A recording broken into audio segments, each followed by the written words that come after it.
राधे राधे दोस्तों, मैं हूँ रानी सिंगल।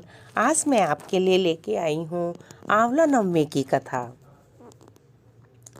आंवला नवमी की कहानी व्रत के समय कहीं और सुनी जाती है। एक राजा था। उसका प्रण था कि वह रोज 1.25 मन आंवले दान करके ही खाना खाता था। इससे उसका नाम आंवल्या राजा पड़ गया।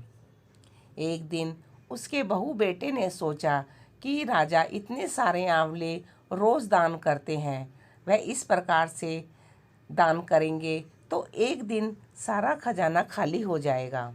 इसलिए बेटे ने राजा से कहा कि इस तरह दान देना आप बंद कर दीजिए।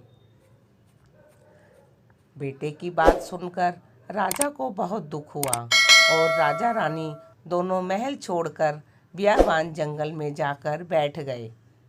राजा रानी आंवला दान नहीं कर पाए और प्रण करके कुछ खाया भी नहीं। जब भूखे प्यासे 7 दिन हो गए तब भगवान ने सोचा कि यदि मैंने इसका प्रण नहीं रखा और इसका सत नहीं रखा तो विश्वास चला जाएगा। इसलिए भगवान ने जंगल में ही महल, राज्य और बाग बगीचे सब बना दिए और ढेरों आंवले के पेड़ लगा दिए। सुबह राजा रानी उठे तो देखा कि जंगल में उनके राज्य से दुगना राज्य बसा हुआ है। राजा रानी से कहने लगे, रानी देख, कहते हैं सत मन छोड़े सुरमा सत छोड़या, पत जाए सत की छोड़ी लक्ष्मी फेर मिलेगी आए। आओ नहा धोकर आंवले दान करें और भोजन करें। राजा रानी ने आंवले दान करके खाना खाया और खुशी खुशी जंगल में रहने लगे। उधर आंवला देवता का अपमान करने व माता पिता से बुरा व्यवहार करने के कारण बहू बेटे के बुरे दिन आ गए। राज्य दुश्मनों ने छीन लिया और दाने दाने को मोहताज हो गए और काम ढूंढते हुए वे अपने पिता के राज्य में आ पहुँचे।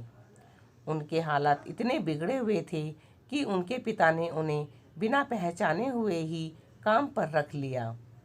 बेटे बहू सोच भी नहीं सकते थे कि उनके माता पिता इतने बड़े राज्य के मालिक भी हो सकते हैं, सो उन्होंने भी अपने माता पिता को नहीं पहचाना।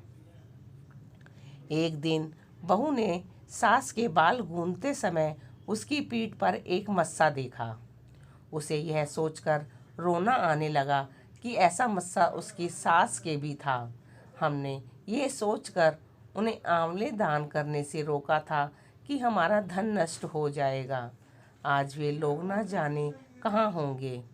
यह सोचकर बहू को रोना आने लगा और आंसू टपक टपक कर सास की पीठ पर गिरने लगे। रानी ने तुरंत पलट कर देखा और पूछा कि तू क्यों रो रही है। तब उसने बताया कि आपकी पीठ पर जैसा मस्सा मेरी सास की पीठ पर भी था।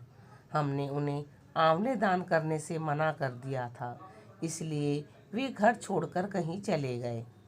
तब रानी ने उन्हें पहचान लिया, सारा हाल पूछा और अपना हाल बताया। अपने बेटे बहू को समझाया कि दान करने से धन कभी कम नहीं होता बल्कि और बढ़ता है। बेटे बहू भी अब सुख से राजा रानी के साथ रहने लगे। हे भगवान, जैसा राजा रानी का सत रखा वैसा सबका सत रखना, कहते सुनते सारे परिवार का सुख रखना। बोलो राधे राधे। तो दोस्तों, आपको मेरी ये कहानी कैसी लगती हैं? अगर मेरी वीडियो अच्छी लगती हैं तो आप मेरे चैनल को लाइक करें, शेयर करें और मेरे चैनल को सब्सक्राइब भी कर लें।